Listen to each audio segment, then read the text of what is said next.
Nang magsimula ang digmaan kontra Russia, halos wala ng navy ang Ukraine. Sa kung anong paraan, naalis ang banta ng Black Sea Fleet ng Russia, nakapinsala at nakapagpalubog ng maraming barko ng kalaban, pati na ang sikat na Moskva missile cruiser. Maraming barkong pandigma ng Kremlin ang umatras at nagtago sa ligtas na daungan at bahas ng hukbong dagat. Sa bagong pag-atake, pinatunayan ng Ukraine na walang ligtas na lugar para sa mga barko ng Russia matapos nitong sirain ang isa sa pinakamahusay na frigate ng Russia, ang Admiral Essen. Ang Russian Navy ay hindi na lang basta alanganin. Isa-isang sistematikong binubura sa mapa ang mga kagamitan nito at walang magawa ang mga komander para pigilan ito. Naganap ang pag-atake noong gabi ng Mayo 23 sa naval base sa Novorossiysk, rehiyon ng Krasnodar, Russia. Ang Novorossiysk ay isa sa pinakamalaking dauman ng Russia sa Black Sea at pangunahing base ng Black Sea Fleet. Mas naging target ito ng drone at missile ng Ukraine na italang maraming matagumpay na pag-atake dito nitong mga nakaraang linggo at buwan. Napilitan ng Kremlin na manood na walang magawa habang lahat mula sa mga barko, oil terminal at punong himpilan ng militar ay pinasabog at sinunog. At ang pinakahuling pag-atake ay walang duda na isa sa mga pinakamapaminsalang nakita hanggang ngayon. Ibinahagi online ni Major Robert Magyar-Brovdy, isang kilalang komander ng puwersa ng mga sistemang walang tripulante ng Ukraine, ang buong detalye kung paano ito nangyari, kasama ang video ng mga tama at resulta nito. Ibinunyag ni Brovdy na maraming unit ang kasali sa misyon ng pag-atake, kabilang ang ika-9 na Kirov Battalion, ika-412 Nemesis Brigade, at ika-414 na Brigadang Panghimpapawid na pang-atakeng walang tripulante. Sama-sama, tinarget ng mga bihasang operator na ito ang dalawang barkong pandagat ng Russia, ang Admiral Grigorievich-class frigates o Project 11356R na barko na tinatawag na Admiral Essen at isang hindi pinangalanang Project 1239 hovercraft missile ship. Bago talakayin ng pinsala, tingnan muna natin ang mas malapitan ang mga barkong tinutukoy. Ang Admiral Essen ay isang guided missile frigate at isa sa 6 na barko ng klase nito. 3 lang sa mga barkong iyon, kasamang Essen, ang aktibo pa sa Russian Navy. 2 ay naibenta na sa India at ang isa naman ay nakatakdang ibenta sa isang hindi pinangalanang bansa kapag natapos na. Itinayo sa Yantara Shipyard sa Kaliningrad, ang disenyo ng Admiral Essen ay nakabatay sa naunang TOA class o Project 11,356 na frigate na ginawa ng Russia para sa Indian Navy. Itinuturing itong mahalagang bahagi ng plano para gawing moderno ang Black Sea Fleet at hindi nagtipid ang Russia sa paggastos upang maisakatuparan ng proyektong ito. Bawat frigate ay tinatayang nagkakahalaga ng 400 at 50 hanggang $500 milyong. Dahil sa mataas na presyo, napakataas din ang antas ng mga barkong ito at kahanga-hanga ang teknikal na espesipikasyon kahit sa papel pa lang. Halimbawa, bawat frigate ay may standard displacement na 3,600 at 20 tonelad at may kabuuang displacement na 4,000 tonelad. Ang mga ito ay may sukat na mahigit 400 at 9 na talampakan o 124.8 metro ang haba na may lapad na 49 na talampakan at 10 pulgada o 15.2 metro. Kaya nilang umabot sa pinakamataas na bilis na 30 knots katumbas ng 35 milya bawat oras o 56 na kilometro bawat oras. Na medyo mabilis para sa isang barkong ganito kalaki at ipinagmamalaki ang saklaw na 4,850 nautical miles. 5,500 at 80 milya o 8,800 at 70 kilometro at kakayahang tumagal ng 30 araw. Ang Admiral Essen ay kayang magsakay ng hanggang 200 na tripulante sa isang pagkakataon at may dalang kahangahangang hanay ng mga sandata at makabagong teknolohiyang militar. Meron itong Fregat M2M Air Search Radar, halimbawa, para matukoy ang mga paparating na banta mula sa himpapawid, pati na rin ng maraming surface search radars at fire control radars, dagdag pa ang MGK-300 at 35 EM-03 sonar system. Mayroon din itong malawak na electronic warfare suite at KT-200 at 16 decoy launchers. Pagdating sa mga armas, ang Admiral Essen ay may 100 mm ay isang 0.0 isang naval gun na may maximum fire rate na 60 rounds kada minuto at kaya maglunsad ng highly explosive anti-air o fragmentation munitions. Ipinagmamalaki nito ang 8 vertical launching system VLS cells para sa Kaliber, Onyx o Zircon cruise missiles at dagdag pang 24 VLS cells para sa surface-to-air missiles. Meron ding 2 AK-600 at 30 rotary cannon sa barko, kasama ng hanggang 8 igla o Verba Man-Portable Air Defense Systems, MANPADS, isang RBU-6 na libong anti-submarine rocket launcher, at isang pares ng Type 53 twin-tube torpedo launchers. Sa madaling sabi, ito ay isang barkong napakakumpleto sa kagamitan na dinisenyo para sa mahigpit na pamantayan ng makabagong naval warfare. Kahit mamahaling depensa, hindi napigilan ng Russia ang mga drone ng Ukraine. Isa pang barkong tinarget ay isang Bora-class project, 12, 39 hoverborne guided missile corvette. Karamihan sa mga barkong ganito ay para sa paglapag ng mga tropa o transportasyon. Ngunit ang Project 1239 ay eksklusibong dinisenyo para sa labanan sa dagat at kabilang sa pinakamalalaking combat catamaran vessel. 2 lang sa mga barkong itong nagawa, bagamat may mga ulat na may plano pang gumawa ng mas marami sa hinaharap.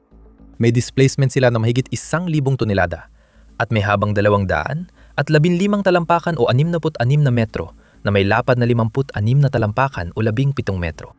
Pinapagana ito ng 4 na 200 kilowatt diesel generators at iba't ibang high power na makina, kaya nakakamit ang bilis na 55 knots, 63 mpr o 100 at 2 kph at may maximum na saklaw na 2,500 nautical miles. Sa 35 kataong minimum crew, hindi kasing kumpleto ng Admiral Essen ang Project 12. 30 pero may malawak pa rin itong sensors, electronic warfare systems at sandata. Kasama dyan ang Monument Target Detection at Designation Radar System, Mosquito Missile Fire Control System, maraming decoy rocket launchers, kumpletong 8 anti-ship missiles, at OSA-MA Surface-to-Air Missile System din. Dinisenyong mga barkong ito para puksayan ng mas malalaking barko ng kalaban at protektahan ang sarili nilang pormasyon sa baybayin o loob ng bansa. Nangyari pa ring hindi kinaya ng kanilang depensa ang mga Ukrainian UAVs noong gabi ng Mayo 23. Mahusay at eksaktong kinontrol ng mga eksperto ng Ukraine. Ilang drone ang matagumpay na bumangga sa parehong nakahintong barko, kaya naging madali silang target. Nakadok ang Admiral Essen sa pier ng naval base sa Novorossiysk.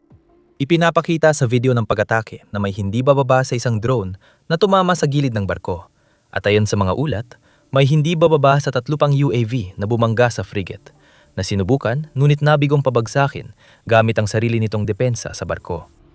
Ang project, 1,200 at 30 corvette ay nakalutang sa air cushion sa parehong base nang ito ay tinamaan. Muli, mukhang ilang drone ang matagumpay na tumama sa barko. Hindi pa tiyak ang lawak ng pinsala sa 2 barko, kaya puro hinala lang tayo sa epekto ng pag-atake. Gayunpaman, kahit lumulutang pa ang 2 barko, malamang hindi pa rin sila magiging handa para sa serbisyo sa loob ng mahabang panahon.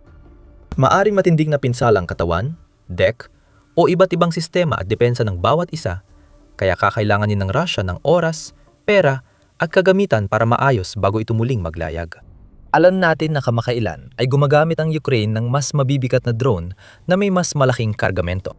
Kung ganoon ang nangyari noong Mayo, 23, posibleng mas malala kaysa inaasahan ng kondisyon ng mga barko at mangailangan ng mas malawak at magastos na pagkukumpuni at maintenance para maging handa ulit sa paglalayag. May ilang sistemang hindi na kayang ayusin at kailangang palitan na nangangailangan ng higit pang oras at pagsisikap. Kahit sa pinakamasamang sitwasyon, kung saan ang mga barko ay nagtamo lamang ng bahagyang pinsala, mahalaga pa rin ang pag-ataking ito dahil pinatunayan nitong wala na mapagtaguan ang mga barko ng Rusya. Maaaring ilipat ng mga commander ng Kremlin ang mga ito sa iba't ibang daungan at base. Ngunit patuloy na tutugisin ng drone crew ng Ukraine ang mga ito nang walang awang katumpakan at kahusayan. Dahil paulit-ulit itong nangyayari, lalong nahihirapan ng Rusya gamitin ng epektibo ang kanilang Black Sea Fleet. Sa simula ng digmaan, umasa ang Kremlin sa mga frigate at missile cruiser sa Black Sea para mapaputok ng mga misil sa mga bayan at lungsod ng Ukraine. Ngayon, nag-aatubili na silang gamitin ang barkong pandigma dahil mabilis silang matutukoy ng UAV ng Ukraine at mapapadalhan ng maraming drone para sirain sila. Kung malayo ang mga barkong iyon sa daungan, malaki ang tsansang lumubog ang mga ito, pati ang daan-daang tripulante at mamahaling misil at teknolohiyang militar hanggang sa ilalim ng dagat. Dahil dito, Maraming pinakamahusay na barko ng Russia, gaya ng Admiral Esen, ay natili na lang sa daungan. Halos walang ambag sa digmaan at nagiging madaling target ng kalaban. At determinado ang Ukraine na patuloy na hanapin at atakihin ang mga target na ito hanggang sa maubos silang lahat. Na malinaw na sinabi mismo ni Magyar, nakatakda kang lumubog balang araw, kalawangin kang barko, hindi ka makakapagtago. Paalala, nanonood ka ng The Military Show. Kung di ka pa subscribed, mag-subscribe na ngayon. Hindi ito ang unang pag-atake ng Ukraine sa Admiral Esen. Hindi rin ito ang pangalawang beses. Ito na ang ika-4 na naiulat na pag-atake sa barkong ito. Ang una ay nangyari pa noong 2022 sa mga unang yugto ng digmaan. Halos kasabay ng panahon na yon nang nagawang palubugin ng Ukraine ang Moskva. Iniulat ng mga opisyal ng Admiral Esen ay malubhang nasira at inalis sa operasyon matapos tamaan ng Neptune cruise missile. Pinaniniwalaan na ang frigate ay pagkaraan ay inalis mula sa conflict zone upang sumailalim sa pagkukumpuni. Patuloy na naghanap ang mga drone crew ng Ukraine sa lugar para sa anumang palatandaan ng barkong pandigma habang lumilipas ang mga buwan at taon. Handa at nag-aabang na muli itong patigilin sa operasyon. Noong Marso 2026, dumating ang pagkakataon nila. Noong Marso 2 ng gabi, muling napinsala ng matindi ang Admiral Esen sa isa pang perpektong atake sa daungan ng Novorossiysk. Ayon sa ulat, tinarget ng Ukraine ang superstructure ng barko, nagdulot ng malaking sunog na tumagal ng 18 oras at sumira sa ilang mahahalagang sistemang kailangan sa labanan. Halimbawa, sumabog sa pag-atake ang mga granada launcher ng barko na ginagamit sa heat flares at radio signal diffusers. Nasira rin ang TK-25EW complex na dinisenyo para tukuyin ang radar radiation at lumihan ng interference. Kaya humina ang kakayahan ng frigate na ipagtanggol ang sarili. Maraming radar system ng SSN ang nasira o nawasak sa pag-atake. Kabilang ang gamit sa pagtukoy ng mga target sa Ukraine at paggabay sa caliber missiles ng barko. Sa madaling salita, sinira ng pag-atake ang kakayahan ng frigate na maglunsad ng missile laban sa Ukraine, na nagtanggal sa isa sa pinakamahalagang sandata ng hukbong dagat ng Russia. Isang $500 milyong na barkong pandigma ay biglang nawalan ng halaga at ayaw ng puwersya ng Ukraine para sa mga sistemang walang tauhan na maghintay na lang at bigyan ng oras at kalayaan ng kanilang kalaban para gawin ang kinakailangang pagkukumpuni. Pagkalipas ng isang buwan matapos ang Marso, muling umatake sila noong ika-6 ng Abril. Muling inatake ng Ukrainian drone ang Novorossiysk at sabi ng mga eksperto sa open source intelligence, hindi nakalitas ng walang pinsala si Admiral Esen. Ipinakita ng satellite imaging ng lugar na tinamaan ng panibago ang bahagi ng unahan ng frigate, katabi mismo ng ay 170, 100 mm na naval gun. Nandun ang mga sistema ng paghawak ng angkla, auxiliary na bahagi ng barko, at sa ilalim ito ang sonar system para tumukoy ng submarino. Sinasabing napakamasila ng sonar system na yon, at kahit malit na sira, ay posibleng magdulot ng aberya sa paggana nito. Kung maapektuhan ito ng pag-atake, malamang gagastos ang Russia ng oras at pera para mapagana ulito. Ilan ang nagsabing posibleng naapektuhan ng pag-atake ang barko kaya hindi ito makaalis sa daungan. Dahil dito, mas madali para sa Ukraine na umatake muli, tulad ng nangyari noong Mayo, at lalo pang humina ang kakayahan ng SSN na maglayag at umatake sa Black Sea laban sa Ukraine. Marso, Abril, at ngayon Mayo. 3 buwan, 3 atake sa isa sa pinakamahalagang barkong pandigma ng Russia. Malaking tagumpay ito para sa Ukraine, ngunit malaking kahihiyan para sa hukbong dagat ng Russia. Maaring mapatawad ang isang pag-atake, ngunit matapos ang unang insidente noong Marso, dapat ay nagpatupad na ng mas maigpit na seguridad ang anumang mahusay na militar para maiwasan ang pag-ulit nito.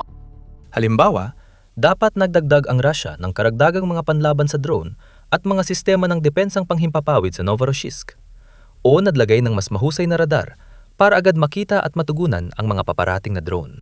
Sana nagpadala sila ng mobile teams para magbantay at subukang pabagsakin ang mga UAV ng Ukraine habang papalapit. Gayunpaman, mukhang walang malaking pagbabagong ginawa sa depensa ng lugar. Sa halip, hinayaan lang itong makapasok ang Ukraine ng walang hadlang at umatake ng hindi man lang napipigilan, sunod-sunod na malalakas na hampas ang tinamo. Kaya't mas kaunti na ang mga yaman ng Kremlin na magagamit at patuloy na tumataas ang gastos sa pagkukumpuni. Lalong lumalang sitwasyon para sa Russia.